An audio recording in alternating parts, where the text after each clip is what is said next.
La scène de Deku complètement enragée face à All for One. Satisfait ou pas? Mesdames et messieurs, ici Chad et on se retrouve aujourd'hui pour la review de cette saison 6, épisode 10 de My Hero Academia. C'est Personne dans nos têtes et bien sûr vous êtes sur la chaîne secondaire Serial Chad, le Phénix, donc une chaîne avec un peu moins de montage mais toujours avec autant de passion et cet épisode va adapter 3 chapitres, donc le rythme habituel dans cette saison, 286 à 288 et le chapitre va commencer directement avec un Deku qui va prendre la rage bien entendu étant donné que Bakugo vient de se sacrifier pour le protéger, lui dire qu'il n'a pas besoin de faire tout seul. Bon, c'est un petit peu bizarre de lui dire ça comme ça, alors qu'il est en train de se faire planter et que justement il est KO. Donc ouais, non, mais après, c'est vrai que sinon ce serait Deku qui se serait pris justement ce coup.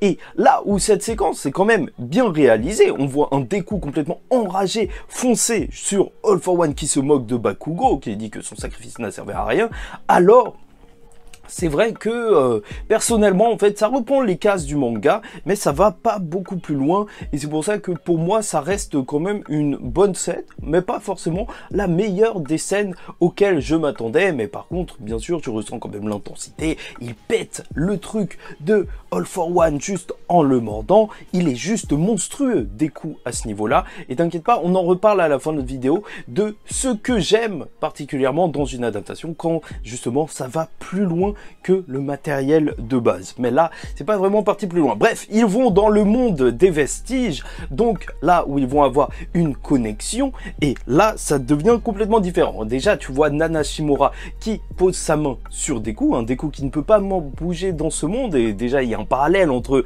tu vois, la main qui est sur la tête de Shigaraki, enfin, la main de sa grand-mère, et là, la main qui est posée sur Deku, là, pour l'encourager. Elle a choisi un nouveau petit-fils. Voilà, je dis ça, je dis rien.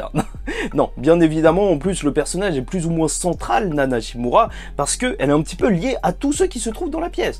All for One sort de Shigaraki, tu sens vraiment qu'il a une emprise sur lui, il est littéralement sur lui, et donc All for One a tué Nana Shimura qui est justement la sensei d'All Might, et donc sensei de Deku, par filiation, enfin, est-ce qu'on peut dire ça, je ne sais pas, et en plus, grand-mère de Shigaraki, tu vois vraiment qu'elle est au centre de tout, Nana Shimura, et donc, voilà, tu sens vraiment la domination d'All for One, et donc on va avoir cette explication des fantômes qui se trouvent plus ou moins dans le One for All, en fait, un petit peu comme un membre fantôme, ou en tout cas, un organe transplanté qui garderait justement la mémoire d'une personne. C'est quelque chose qui existe dans ce monde, enfin il y a des films dessus, en fait c'est assez populaire, et tu sais, des transplantations d'organes, et en fait tu te sens un petit peu comme la personne qui t'a donné l'organe, enfin voilà, ça c'est un autre sujet, mais voilà, il y a ça dans le monde de My Hero Academia avec les haltères, une partie de la conscience qui se trouve dans les haltères,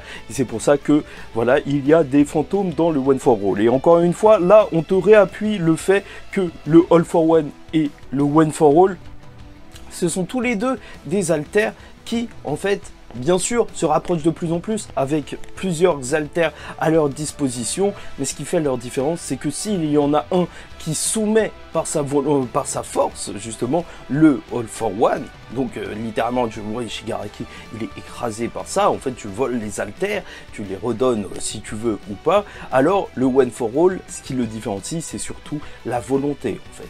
Et même prendre cet haltère ne sera pas fait. Pourquoi? Parce que justement Deku n'est pas prêt à le céder. Et c'est pour ça que ça lance peut-être un futur combat psychologique entre les deux. Avec bien sûr l'apparition du premier utilisateur, frère d'All for One, qui est là, et ça fait plaisir de le voir, et en plus qui réaffirmera qu'il est très fier d'avoir Deku justement comme élève. Alors que Shigaraki a été nourri par la haine d'All for One, là Deku, ce qui fait justement qu'il est le représentant du One for All, c'est parce qu'il a cette envie de sauver. Deku a entièrement le mérite d'être le porteur du One for All. Et donc, voilà, ils vont sortir de la dimension, tous les deux tomber, et à ce moment précis, bon, Deku, il veut pas que Shigaraki bouge, c'est vrai que si ça continue, ça peut aller plus loin que ça encore, la destruction de Shigaraki, le niveau de Shigaraki est juste intenable, alors Call for One, justement, il lui dira qu'il faudrait qu'il se perfectionne encore, que son corps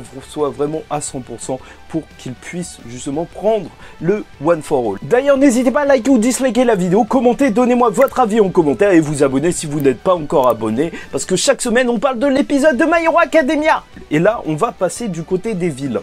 Et c'est à la fois intéressant et peut-être un petit peu problématique, parce que tu vois, Makia qui est en train de tout détruire. Limite, il a fait plus de dégâts que Shigaraki. Voilà. Tu vois, je te pose ça là parce qu'il détruit plein de villes et tout. Et c'est vrai que c'est un petit peu dommage parce qu'on te parle d'un nombre de victimes incalculable, mais on voit juste les héros, justement, sauver des personnes. C'est dommage de ne pas se rendre compte ou de le voir, en fait, justement. Le fait qu'il y a des personnes qui meurent à cause de ça. Que ça va vraiment tout changer. Parce que c'est super important. On te parle de My Hero Academia. My Hero Academia, c'est aussi une histoire sur la société, sur le monde héroïque. Et pas voir la répercussion réelle. Alors c'est assez problématique, même du côté des vilains. Alors que je kiffe les personnages, tu vois. L'Alliance des vilains, la Ligue des vilains. Alors je les trouve juste incroyables. Bah, c'est vrai que c'est dommage, justement, de pas bien nous montrer justement tous les meurtres qu'ils font, parce qu'on les voit se battre contre des héros, mais par exemple, quand Toga, elle va s'en aller pour parler à Ochako, parce qu'elle l'a repéré et que Dabi sera en train de rigoler et que même Spinner va lui donner justement le feu vert, et ça, c'est cool, parce que tu sens vraiment que le groupe est soudé, tu vois, il lui dit, bah, on fait ce qu'on veut. Mais s'il te plaît, reviens. Ça, c'est beau. C'est pour ça qu'on aime le personnage de Spinner et même le groupe des vilains. Parce que ce groupe, on le ressent. On l'a vu dans My Villain Academia. Maintenant, il est réel. C'est pas juste les méchants. Non, c'est un véritable groupe. Et c'est ça qui fait la force de My Hero Academia. Et donc, là, ils ont rajouté même un petit passage sur Spinner qui se pose une question après que Toga soit parti. Ça, c'est en plus du manga, mais c'est normal. Vu qu'ils ont enlevé tellement de trucs dans My Villain Academia qu'il fallait juste faire redorer son blason. Donc, lorsque Toga va rencontrer Ochako et lui demander oui et tout par rapport à la mort de Twice, qu'est-ce qu'elle veut faire, enfin, justement, quel est son but, quel est le but des héros, et là, on va lui répondre juste sauver des vies. Bah, c'est un petit peu dommage, parce que tu vois qu'Ochako, elle a la haine, justement, contre Toga. Toga qui vient de se déguiser en vieille mamie qui court super vite, tu vois, enfin, c'était un petit peu grillé, mais pourquoi pas. Et en faisant ça, donc, elle a dû lui prendre de son sang. En fait, elle a dû, à chaque fois en fait qu'elle se transforme en quelqu'un, faut imaginer qu'elle l'a salement amoché. Et c'est vrai que c'est dommage de ne pas le voir directement. Parce que, voilà, on te dit que c'est des vilains, mais pour l'instant, bah, la plus grosse mort qu'on ait vue, bah, c'est plutôt les gentils, les héros qui l'ont fait. Et ça, c'est un petit peu problématique, même pour te mettre justement dans le mindset d'Ochako qui se dit que Toga, il faut absolument qu'on l'arrête. Après, je vais pas te mentir, la scène, je la trouve géniale. Et c'est pour ça que, en fait, je regrette un petit peu ce début d'épisode qui est pas parti plus loin que le manga. Parce que, par exemple, certes, les pages étaient sombres dans le manga quand ils étaient justement dans cette petite maison avec Toga et où on savait pas où elle était. Mais là, t'as vraiment cet aspect film d'horreur avec la voix qui peut sortir de nulle part, de partout en même temps, et ça j'ai énormément apprécié, et c'est ça en fait qui manque peut-être dans la mise en scène dans le dernier épisode ou même en ce début d'épisode. C'est très bon, mais c'est encore mieux si ça va plus loin justement que le manga. Mais en tout cas, généralement, cette saison de My Hero Academia, encore une fois, pour le scénario, est juste incroyable, et le prochain épisode va montrer Dabi, donc ça va être juste magnifique. J'attends cet épisode au tournant et je suis sûr que toi aussi.